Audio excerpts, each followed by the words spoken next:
Assalamualaikum dan hai murid-murid. Nama saya Cikgu Aiman, guru Bahasa Melayu Digital anda semua.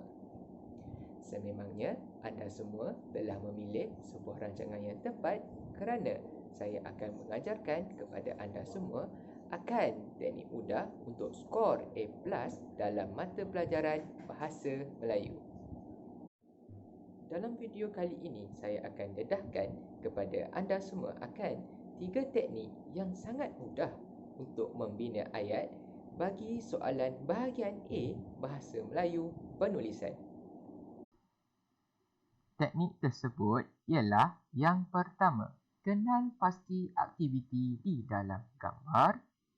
Yang kedua, guna formula C budi plus. Manakala yang ketiga iaitu membina jadual berdasarkan formula C budi plus. Baiklah, sudah tentu anda semua tidak sabar untuk mempelajari teknik-teknik yang telah disebutkan tadi. Tanpa membuang masa, jom kita belajar. Murid-murid yang cikgu kasihi sekalian, teknik yang pertama ialah kamu semua perlu terlebih dahulu fahami situasi gambar menceritakan mengenai apa. Kemudian, murid perlu bulatkan setiap aktiviti yang terdapat di dalam gambar rajah yang diberikan. Sila teliti gambar yang cikgu sediakan ini. Kemudian, berdasarkan gambar tersebut, dapatkah murid-murid sekalian mengenal pasti setiap aktiviti?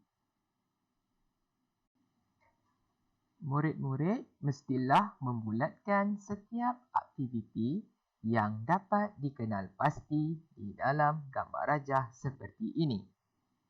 Berdasarkan gambar rajah yang diberikan, kita dapat mengenal pasti bahawa terdapat 8 buah aktiviti iaitu menyapu sampah, mengelak meja, menanam pokok bunga, membersihkan longkang, duduk di kantin dan sebagainya. Jadi, selepas kita berjaya untuk mengenal pasti aktiviti yang terdapat di dalam gambar rajah yang telah diberikan, maka kita akan beralih pula kepada teknik yang kedua. Cikgu pasti ramai di kalangan murid-murid tidak pernah mendengar atau mengetahui formula ini. Jadi, ini merupakan ilmu baharu kepada anda semua. Oleh hal yang demikian, kenapa cikgu namakan ia sebagai C budi plus? Cuba murid-murid teka. Sebenarnya, cikgu pernah mengajarkan formula ini kepada anak-anak murid cikgu semasa di dalam kelas. Okey, soalan bina ayat ini ialah soalan bahasa Melayu penulisan di bahagian A. Siapa? Kuat sikit.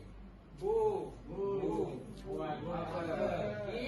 Di mana? Plus ataupun tambahan. Jadi, C merujuk kepada siapa? Bu merujuk kepada buat apa? D merujuk kepada di mana? Manakala plus merujuk kepada ayat kecil atau tambahan ayat lain. Sekarang murid-murid sudah mengetahui formula yang boleh digunakan untuk membantu dalam membina ayat dengan tepat tanpa kesalahan. Ingat, dengan berpegang teguh kepada formula ini, murid-murid akan mudah untuk membina ayat tanpa was-was dan insya-Allah markah penuh untuk bahagian A Bahasa Melayu penulisan dapat dicapai oleh murid-murid sekalian. Dalam gambar rajah yang cikgu berikan tadi, sebenarnya terdapat 8 buah aktiviti. Namun, di dalam peperiksaan yang sebenar, murid-murid hanya perlu membina 5 ayat sahaja. Oleh hal yang demikian, murid mestilah akur kepada arahan soalan yang diberikan. Cikgu bimbang sekiranya murid-murid tulis lebih daripada 5 ayat yang dikehendaki oleh soalan, maka sudah pastinya akan memakan masa yang lama untuk menjawab soalan pada bahagian yang lain pula. Tapi murid-murid boleh mencuba untuk membina ayat berdasarkan 8 buah aktiviti yang terdapat di dalam gambar rajah tadi dengan menggunakan formula C Budi Plus sebagai panduan ataupun latihan pengukuhan kepada murid-murid sekalian. Baiklah murid-murid, mari kita beralih kepada teknik yang ketiga pula, iaitu membuat jadual berdasarkan formula C Budi Plus. Teknik ini sesuai kepada mereka yang kurang mahir dalam membina ayat. Oleh itu, cikgu sangat menggalakkan mereka ini untuk menulis ayat seperti dalam jadual yang berikut berdasarkan formula C Budi Plus. Baiklah, berdasarkan 8 buah aktiviti yang terdapat di dalam gambar rajah yang diberikan tadi, cikgu hanya akan mengambil 2 daripada aktiviti tersebut sebagai contoh ayat supaya ia dapat menjadi panduan kepada murid-murid sekalian. Bagi contoh ayat yang pertama ialah Zakwan sedang mengelak meja di kantin dengan bersungguh-sungguh. Jadi, mari kita kategorikan setiap perkataan dan frasa yang terdapat dalam contoh ayat yang cikgu berikan tadi berdasarkan jadual C Budi Plus. Zakwan kita akan letakkan dalam kategori siapa ataupun C. Sedang mengelak meja berada pada kategori buat apa atau bu. Di kantin berada pada kategori di mana, iaitu di, manakala, dengan bersungguh-sungguh pada kategori plus atau kita panggil tambahan atau apa-apa ayat kecil yang lain. Baiklah, bagi contoh ayat yang kedua ialah Aisyah sedang menyapu sampah di kantin sehingga bersih. Boleh murid-murid kategorikan ayat ini berdasarkan jadual C Budi Plus? Bagus, cikgu yakin murid-murid boleh melakukannya.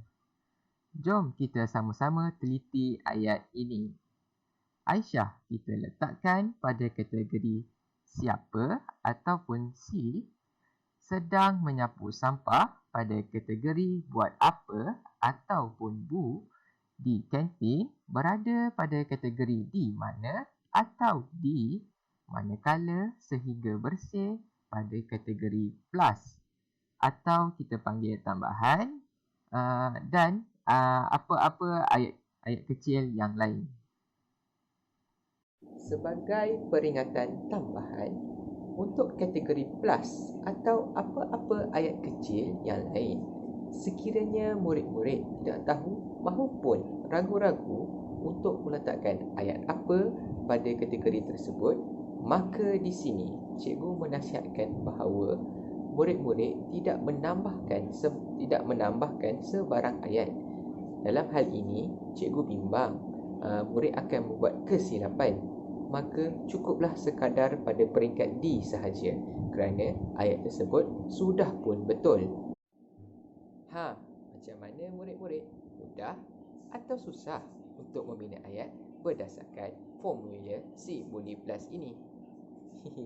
Cikgu pasti murid-murid akan mudah untuk membina ayat selepas saja kamu semua berkenalan dengan formula ini. Namun, di sini cikgu hendak mengingatkan kepada murid-murid sekalian supaya jangan membuat jadual sebegini rupa ketika menjawab soalan bahagian A. Dalam hal ini, jadual ini hanyalah sebagai panduan untuk memudahkan kamu semua untuk menulis ayat dengan betul. Oleh itu, jangan lupa pindahkan ayat yang telah dibina di dalam jadual tersebut ke dalam ruangan jawapan yang telah disediakan. Okey, murid-murid semua faham? Okey, terbaik. Baiklah, saya pasti ramai telah memahami dan berkeyakinan untuk menjawab soalan bahasa Melayu penulisan bahagian A. Sememangnya, semua perkara akan menjadi lebih mudah sekiranya kita mengetahui teknik atau langkah untuk menguruskannya. Diharapkan perkongsian saya ini memberi manfaat kepada anda semua. Baiklah, sampai di sini sahaja pembelajaran kita pada hari ini. Sesungguhnya yang baik itu datangnya daripada Allah Subhanahu Wa Taala dan yang buruk itu datang daripada kekurangan diri saya sendiri. Jangan lupa untuk sentiasa patuhi SOP yang telah ditetapkan oleh pihak kerajaan. Semoga kita terhindar daripada wabak COVID-19 ini. Oleh itu, duduk di rumah dan belajar bahasa Melayu bersama-sama dengan saya. Sebelum saya mengakhiri video ini, saya ingin mengingatkan kepada anda semua supaya jangan lupa like dan subscribe channel saya. Jumpa anda semua pada video akan datang. Baiklah, sekian. Terima kasih.